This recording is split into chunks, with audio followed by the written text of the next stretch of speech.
Olá, meus irmãos, Deus os abençoe, em nome de nosso Senhor Jesus Cristo. Estamos aqui para trabalhar juntos, eu e você, por essa preciosa causa do Evangelho, lutando pela fé apostólica, edificados sobre o fundamento dos apóstolos e dos profetas, de que Jesus Cristo é a principal pedra. Ele é a pedra de esquina, ele é a pedra fundamental, mas muito mais do que isso, ele é a pedra de coroa. E a pedra que os edificadores rejeitaram não foi a pedra de fundamento, foi a pedra de coroa. Veja, a descida de nosso Senhor Jesus Cristo em forma de Cristo, porque Jesus é o Cristo. Os que negam que Jesus é o Cristo são os anticristos que têm surgido nessa hora, nesse tempo do fim, porque o falso só poderia aparecer depois que o verdadeiro aparecesse em cena. E depois que Mombrana abriu os misteriosos 7 selos, revelando que Satanás se esconderia e tem se escondido na estrutura chamada igreja, anjos caídos que têm tomado a plataforma e impedido o povo de receber a verdade da palavra. Mas a verdadeira igreja está suposta a ser liderada pelo Espírito Santo. Veja, isso é uma classe de gente que não será enganado, elas não seguirão aos mercenários, elas ouvirão apenas a voz do bom pastor. Nós temos uma preciosa escritura no livro de Colossenses, capítulo 1, a respeito da liderança de Jesus Cristo sobre a verdadeira igreja. Versículo 18. E ele é a cabeça do corpo da igreja. Por isso, 1963, nós temos a descida do anjo forte, formando a peruca branca, 7 anjos, formando a cabeleira branca de Jesus Cristo, de acordo com Apocalipse 1,14.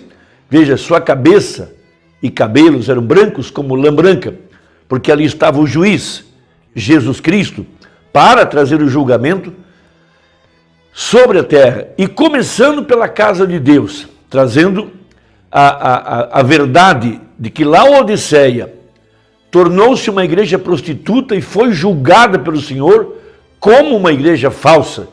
Veja, a palavra veio condenar a besta de Apocalipse 17, a meretriz, e as suas filhas. Portanto, a cabeça tem vindo, e a cabeça é Jesus, e Jesus é a palavra. Então veja, e ele é a cabeça do corpo da igreja, é o princípio e o primogênito dentre os mortos, para que em tudo tenha a preeminência. Nós estamos vivendo dias apostólicos. Veja, o corpo de Cristo é o primeiro a levantar-se da sepultura. E agora, aqui no tempo do fim, precisamente, veja, quando diz a Bíblia, o mesmo Senhor descerá do céu com alarido, com voz de arcanjo. Veja, essa é a voz que tem chamado a igreja para fora da sepultura religiosa. Por isso disse o profeta na mensagem ao nascer do sol. Pela primeira vez na história da igreja, temos a ressurreição de entre o denominacionalismo tão escuro, porque o cavaleiro do cavalo amarelo chama-se morte, e morte soletra-se denominação. Então veja, porque foi do agrado do Pai que toda a plenitude nele habitasse. Vamos repetir. Ele é a cabeça do corpo da igreja, é o princípio e o primogênito dentre os mortos, para que em tudo tenha preeminência. Então, quando a cabeça se manifestou, ela trouxe consigo todos os membros do corpo de Cristo que estavam dentro da sepultura religiosa.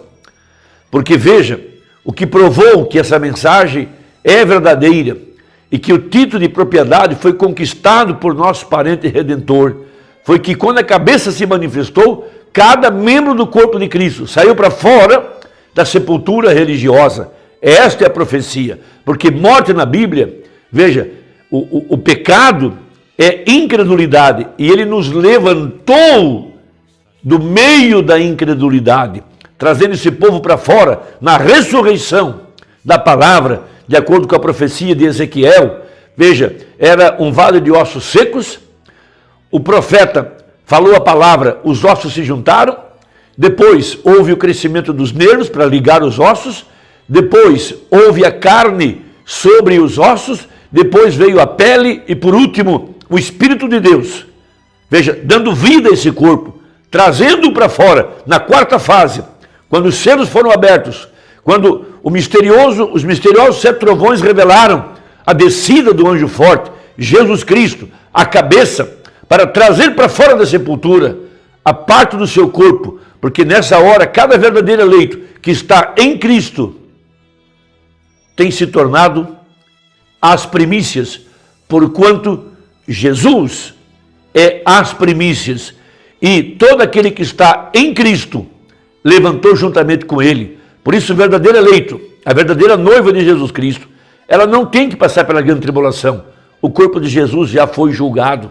Ela não tem que ser julgada no trono branco. Ela foi julgada no Calvário. Veja, então, as primícias, cada membro do corpo de Cristo, que está em Cristo, veja, que forma agora o corpo de Cristo, tem se levantado. Veja, nessa chamada para fora, sai dela, povo meu. Sai de onde? Tem que haver um lugar de onde sair. Da sepultura religiosa.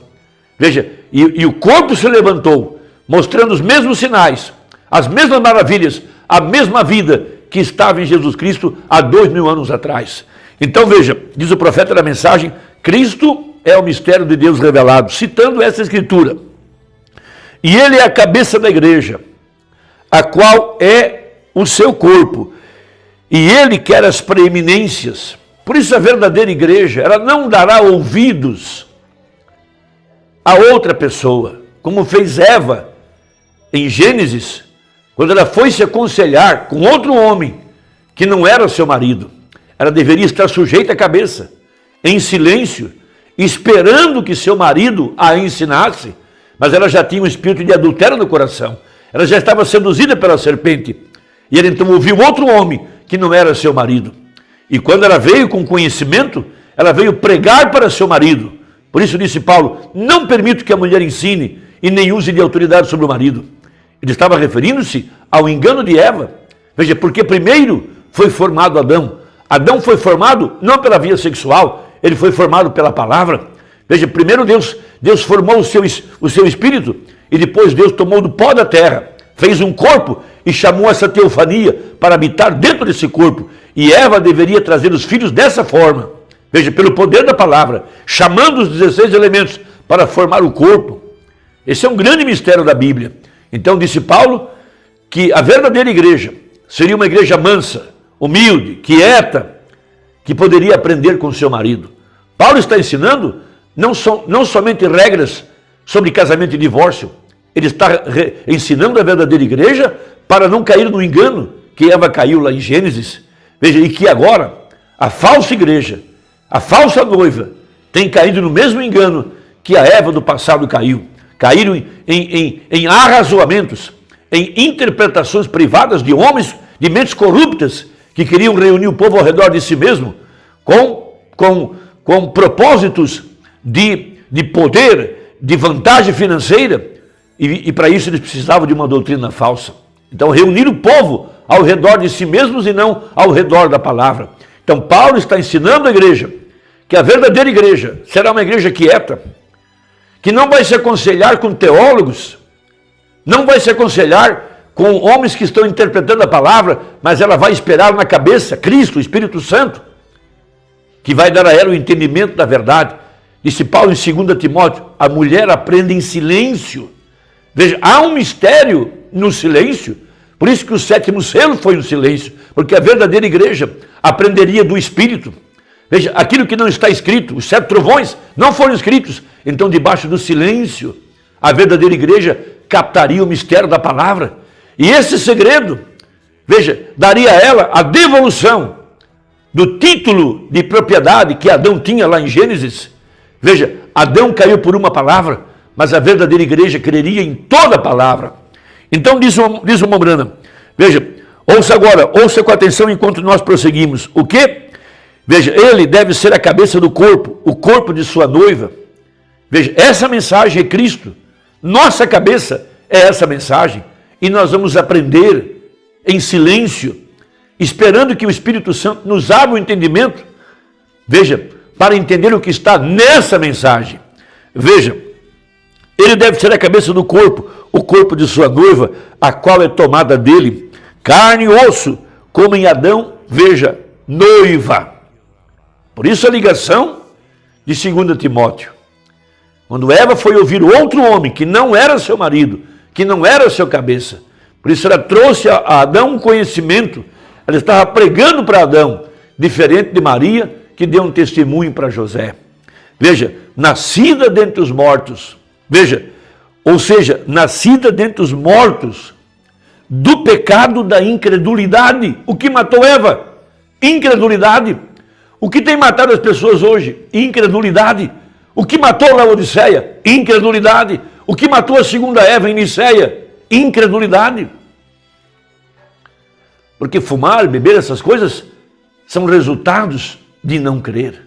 Quando você realmente crê, você se alimenta da árvore da vida. E a árvore da vida não vai produzir uma prostituta, uma adúltera, um bebedor de vinho ou de cachaça, ou fumador de cigarro. Não. Produzirá Cristo, produzirá a vida de Jesus outra vez. Então, fé nessa palavra tem nos tirado da sepultura religiosa, tem nos ressuscitado. Então, veja, o que matou Eva? Incredulidade. É isto certo? A incredulidade deles no quê?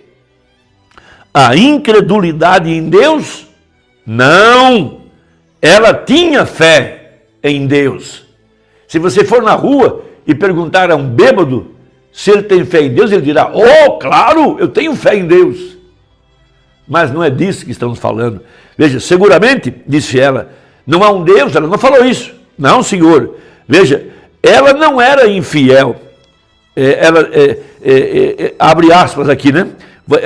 Ela disse, você sabe, ela não disse, eu não creio em sua palavra de modo algum. Não, ela creu em tudo, a não ser numa pequena coisa. Está vendo? Cristo, mistério de Deus revelado, 506 a seguir. Veja, o 510 agora. Agora, não disse a Bíblia, lá no livro de Apocalipse, o próprio Jesus disse, eu, Jesus, enviei o meu anjo para testificar estas coisas a vós? Todo aquele que tirar uma só palavra disso, ou acrescentar uma só palavra a isso, e se todo esse sofrimento e tristeza tiveram que vir porque uma mulher duvidou de uma só palavra de Deus, deixará você voltar duvidando de uma só palavra? Ele seria injusto? Diz o Mombrana, está vendo? Isso não seria correto? Então nós sabemos como nossos pais caíram da eternidade. Veja, Adão, ele tinha o título de filho de Deus, ou seja, ele tinha uma comunhão perfeita com o pilar de fogo no entardecer. Ele tinha domínio sobre toda a criação e sobre toda a terra. Era o título de rei, domínio, governo. E ele pôde dar nome aos animais. Ele colocava a mão sobre o cordeiro, sua mão vibrava. Ele conhecia a natureza daquele animal. E ele disse, seu nome é cordeiro, você será um animal de sacrifício. Logo veio o doutor Leão. Ele botou a mão sobre o leão, a sua mão vibrou. Disse, você é o rei das selvas. Você não teme ninguém, todos os animais vão se sujeitar a você, até mesmo o grilo vai calar quando você rugir. Você será o leão da tribo de Judá. Porque Adão conhecia a primeira Bíblia, ele conhecia as constelações, as 12 constelações, porque naquele tempo eles mediam o tempo pelos astros, e ele conhecia que a primeira casa zodiacal era a Virgem, e a última casa zodiacal era o Leão. Veja, porque zodíaco quer dizer caminho dos animais. Então ele podia saber que aqui, na natureza, aqui embaixo, estava uma Bíblia aberta, que estava conectada com aquela Bíblia lá em cima. Oh, irmão, isso são mistérios profundos da palavra. Por isso que os brasões das nações são exemplificados por animais que significam poderes. E veja, aqui está um homem de pé, e ele causou todo esse sofrimento por uma só palavra que foi duvidada. Então ele segue adiante leva anos de experiência e tudo, e a Bíblia assim por diante, e outros que têm dado as suas vidas por isso, então diz, você pode dizer, você pode seguir adiante, comer isso está bem, de qualquer forma, eu deixarei voltar, entre aspas. Não, Deus não faz acepção de pessoas, Deus não faz acepção de pessoas. Irmão, espero que ajude, compartilhe com a sua família e até a próxima conversa. Se Deus Nosso Senhor quiser, em nome de Jesus, amém.